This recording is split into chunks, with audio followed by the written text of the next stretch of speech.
How's it going, YouTube? Jamie the Kid00 here, coming to you guys with my first deck profile for the Shadow Specters format. This is going to be the first deck, and probably one of the only decks I build for about maybe this week. From Shadow Specters. I am planning on doing Djinn, but the stuff is proving hard to get until the general set release. So for now, I have managed to finish Mythic Dragons. I've managed to finish my build already. It's currently Tuesday before the set releases, so I figured I'd show you guys the build I've been working with on Duel Link Network in my spare time between my essays. It does need work, admittedly. It's kind of like, I think this is version 2, it's been changed once from the really bad version, so bugs do need ironing out. But I figured, hey, I'll actually bring you guys the profile because I'm not sure if anyone's actually done a video of this on YouTube yet with the real cards. So I figured I'm just going to get straight into the list, talk about the key cards, what's new. There's not much that's naturally new. What's new, and then if I can at the end show one of the combos I've been toying with, if I can actually remember it. I might have to edit it in if I cock it up. So we're going to start the profile off with the new guys. So we're playing 2 copies of the Mythic Water Dragon and 2 copies of the Mythic Wood Dragon. These are your rank 8 focus cards. These cards are basically what you're going to be focusing on using to get out your big guy, which is Divine Dragon Knight Felgrand, which we'll get to in a wee bit. To explain their effects, they both work perfectly in tandem. They're both dragons of the water and earth elements. So this guy can be searched by Redox, and this guy can be searched by Tidal, so they're very versatile and very easy to find in the deck. Mythic Tree Dragon is a level 4, who is also a Debris Dragon target, which proves very useful when you see my extra deck. And once per turn, you can target 1 Water Dragon type monster you control, and this card's level becomes equal to that current level of that monster. So, of course, our first thing that we're going to be comboing it with is our Mythic Water Dragon. Sorry, I'm losing my train of thought here. The other thing we're able to combo it with really easily is a card that has been played for quite a while in Dragon Rulers, and that's Tidal, the Dragon Ruler of Waterfalls. But we'll get to that in a wee bit. So your Tree Dragon has synergy with both Tidal and with its counterpart, the Mythic Water Dragon. Mythic Water Dragon, however, we'll actually move on to the other card now, is a level 8 Water Dragon, and if you control an Earth monster, you can special summon this card from your hand. You can only special summon Mythic Water Dragon once per turn this way. So you can't like drop 2 Mythic Water Dragons. Sorry, I'm reading upside down. It's a little bit difficult. So your usual base play, if you're able to get it off, is when you've managed to kind of clear your opponent's back row, maybe by making a Dracossack first with your Dragon Rulers and trying to push your opponent to use cards or push cards off the field.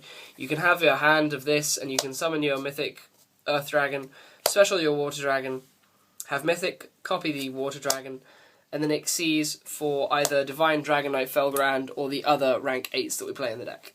So that's your kind of base play. You want to try and bait out your opponent's stuff before you do this, because this is quite vulnerable. It is a -1. Felgrand is a very powerful card and can usually recoup that -1, but to start off with, you really need to be protecting that play. Then we move on to the boring stuff. This is a Dragon Ruler deck after all, so we're going to be playing 3 copies of Blaster, 3 copies of Tidal, 3 copies of Tempest, and 3 copies of Redox. It's the same core. It's an expansion on the current Ravine-based Dragon Ruler deck that you guys have already been seeing dominating the competitive circuit at the moment. For the non-Dragon Ruler stuff, it's also fairly similar. We play double Debris Dragon. Debris Dragon has almost an improved power in this deck. It's still able to do the same Black Rose, I'm going to kill all your stuff for 1 card plays. But it can also be your out to Ophion, which is incredibly useful because Ophion is a huge card against this deck. But the ability to bury your Mythic Tree Dragon using Dragon Ravine, the ability to send this using Dragon Ravine, and then summon Debris Dragon, get this out, make Maestroke, and then flip your opponent's Ophion face down, is incredibly powerful, and it gives you immediate outs to Ophion if they don't have the Chalice or a warning.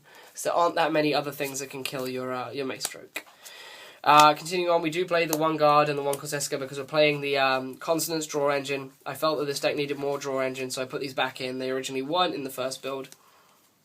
But it also gives you access to Crimson Blader, which Debris Dragon really just wasn't giving me at the start. So they're in there.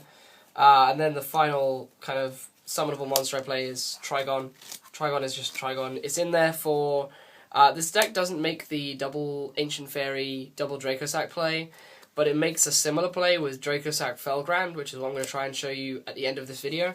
So the Trigon is in there because you still need the same setup at the start. I think you might need a little more setup, but the Trigon is in there. It is what it is, I guess. Then we play for the hand traps 3 Maxx because you need the 3 Maxx, and then the Swift Scarecrow. So there's the monster lineup. It's about 25 monsters or even more. It's around the region of 25 monsters. For the spells, we play the 1 Dark Hole, the 1 Book, and the 1 Terraforming for our one-offs. I felt that 2 Terraforming was too much. It just took up too much room. You only ever need 1. The second one is almost always dead. We play double Cards of Consonance for our draw engine, and continuing on with draw engine, we play 3 copies of Swords of 7 stars. So Sacred Sword of 7 stars. It's a really, really effective draw engine, especially with the fact that every single dragon ruler in your deck now has a search target. Tidal and Redox having their targets in the forms of the Mythic dragons, and of course Blaster and Tempest having other targets. So it's a lot easier to Sacred Sword away and get some more utility out of your plays rather than just getting the same dragon ruler back. And then I play, of course, the 3 Dragon Ravine for just getting your consistency engine going. So that is all the spells. The traps are a reduced version of the standard Dragon Ruler engine because there isn't as much room in this because you need to find room for the Mythics, and there's just so much good stuff that you don't want to cut. So I play double Phoenix Wing Blast. It's a really good out. It's a really good way of shutting down your opponent's colours. It's an out to almost everything because there are certain cards that say they can't be destroyed by card effects, like say Dracossack with 2 tokens out. So you just want to have an instant out to almost anything.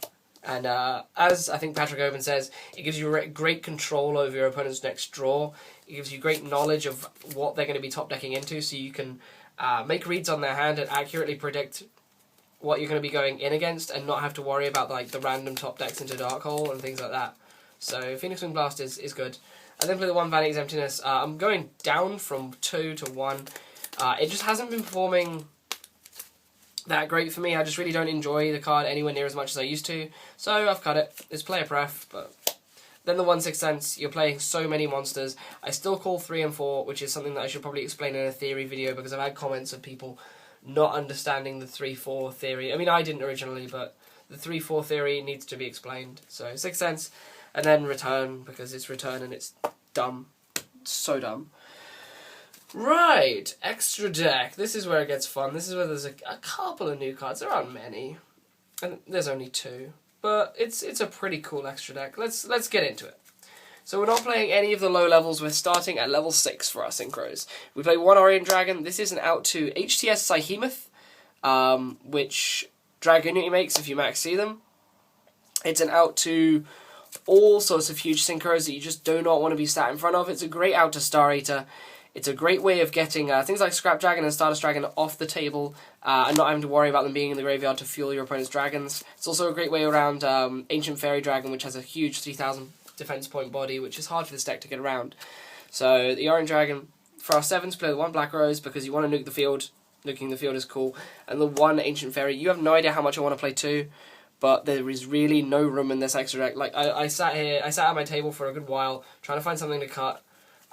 For the Ancient Fairy Dragon, I couldn't find something. So, I'm at 1. If I could play the second Ancient Fairy Dragon, I could play the full double Dracossack play. But for now, I'm making do with the Dracossack Felgrand play. So, Ancient Fairy's in there. The 1 Crimson Blader, the 1 Scrap Dragon, and the 1 Stardust for just our 8s. Crimson Blader, because it's really, really good against the mirror. Scrap Dragon for removal and Stardust for defense. And then, of course, we play the big boy in the form of Commodore de Estrellas, the Star Eater. So, this card is good. This card is very good. Then, for our Exceeders, we play a few more than you usually do. Hence why all the low-level synchros are gone. I play the 1 Maestroke as an out to Ophion. The fact that you can just play this in defense, go try and put your opponent's Ophion face down and then summon your Dragon Rulers and beat over it. Sometimes, if I don't have enough resources, I will put this in attack. Flip my opponent's Ophion and try and swing, but you're so vulnerable if you just put this out. You're so vulnerable to anything that can stop you. Like, people can chalice this, which means you just crash and the Ophion's back face up and things like that. So I almost always like to just play this in defense, put the Ophion face down, then summon dragons to try and kill it. So it's a little bit more reliable like that. And then the only other 4 I play is the Queen Dragun Djinn. Queen Dragun Djinn is something that I'm experimenting with. It's been mediocre. It's helped me out in a couple of situations when I've had a low graveyard count.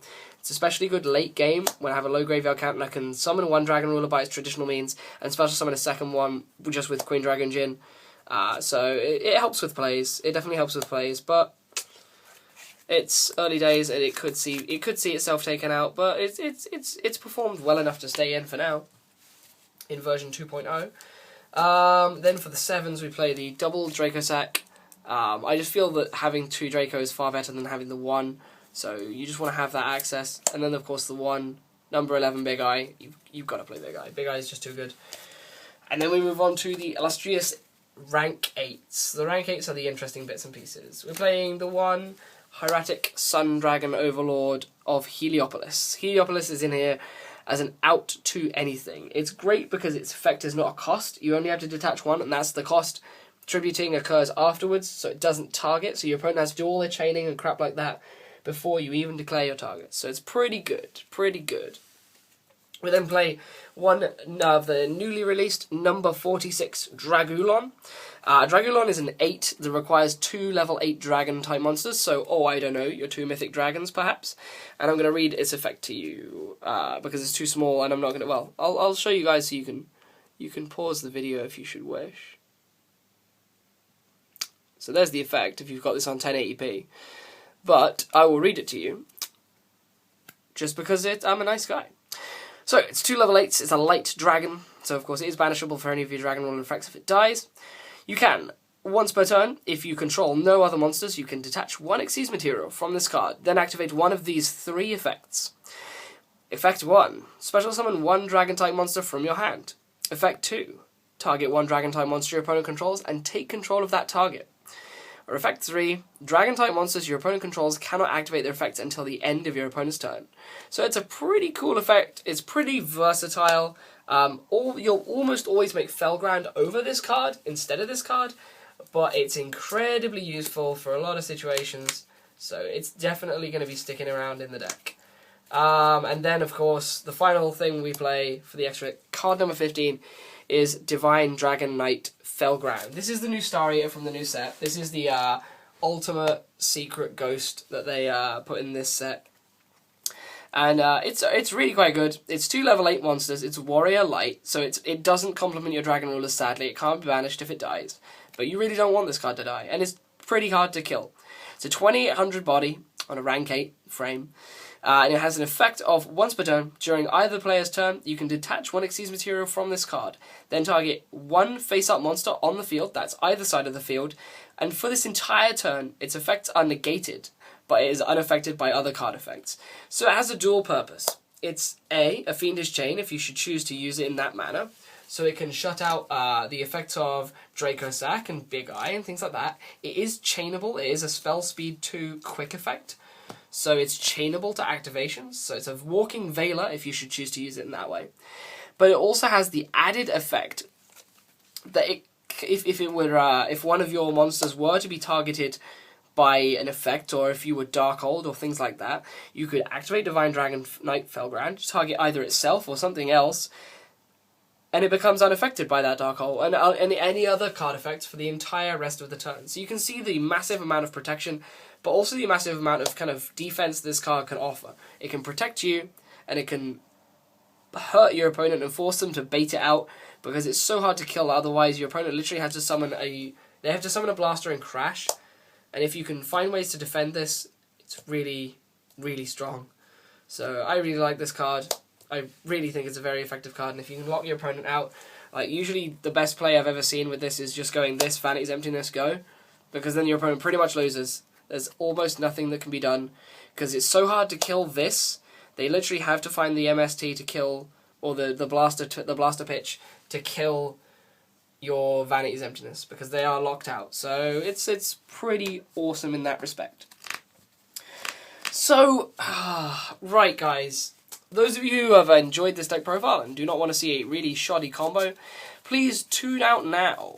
if you want to see me try and remember this combo that I came up with a little while ago, and toyed around with a while ago, I guess stick around. It's really inconsistent, and I'm just giving myself enough cards in hand so that if I get it wrong, I can still finish it. But what you are going to require is a hand that I guess looks like... where is it? I guess looks like this. You're going to want 1 Mythic Water. This is going to be needed in the hand, or a Tidal that you can banish later on in the combo. 2 expendable cards, preferably Dragon Rulers. 1 Debris Dragon, you have to open the Debris Dragon, and the 1 Dragon Ravine, and we're going to take like a random spell. We're going to take a Terraforming as our 6th card. So this could be your opening hand. This is kind of like what you'd like to see. What we're going to start off with is we're going to get rid of that. Get rid of that extra card for a second. We'll put it like under the tripod. And play a Ravine. So our Ravine is now in play. We're going to send a Redox to the grave. Our grave is going to be over here. To send from our deck a copy of Trigon, because you need the Trigon for your Debris Dragon play. You're going to then summon the Debris Dragon. Debris Dragon's effect will activate, getting the Trigon. You're going to then synchro the 2 together for your Ancient Fairy Dragon, wherever it's gone. You're then going to use Ancient Fairy Dragon's effect to kill your own Ravine, and search you out a second copy of it. You gain 1,000 life, so you're now at 9k. You're going to play that second Ravine. Because it's a fresh Ravine, you can then use that Ravine, and you can pitch a monster. And you want to be pitching Tempest. And if at this point you don't have a Redox in grave, you want to then send a Redox, because you're going to need a Mythic Earth Dragon in your hand. So we'll send a second Redox just for the fun. We're then going to activate the Dragon Ruler that we sent. You do have to have 1 Dragon Ruler in your hand for this combo to work, because you need the Dragon Ruler to be able to banish your Redox. So you're going to banish the Redox, which we're just going to take off screen, and you're going to banish your Debris Dragon. That banished Redox is then going to get us a copy of the Mythical Tree Dragon, or Mythical Wood Dragon as it was in Japanese, so I might call it Wood by accident. The Mythical Tree Dragon. We're then going to use the effect of Ancient Fairy Dragon to special summon this Mythic Tree Dragon, because we've used our normal summon, so we now have a field of this. We're then going to exceed these 2, and I'm going to move this Ravine out of the way because we're not going to need it anymore, and I want the field space. We're going to exceed the 2 into Mecha Phantom Beast Dracossack. We're going to then special summon the Water Dragon from our hand. Have a Tree Dragon copy our Water Dragon. Exceeds the 2 for Divine Dragon Knight Felgrand, and then activate the effect of Dracossack, sending Tempest to the grave. You want to send the Dragon Ruler ideally. I can't find my tokens. Oh, there they are. We're then going to detach the material off the Dracossack to special summon 2 lovely tokens. So yeah, guys, that's the combo I was on about. To end up with a field of Divine Dragon Knight Felgrand and a Mecha Phantom Beast Dracossack with a Ravine. Turn 1. It's not ideal. It takes quite a few cards out of your hand. I'm sure there's an easier way to do it. But for now, that's the way I was doing it. I hope you guys have enjoyed. And yeah, I'll see you guys when I do. This is me, Jamie the Kid 00. Peace out.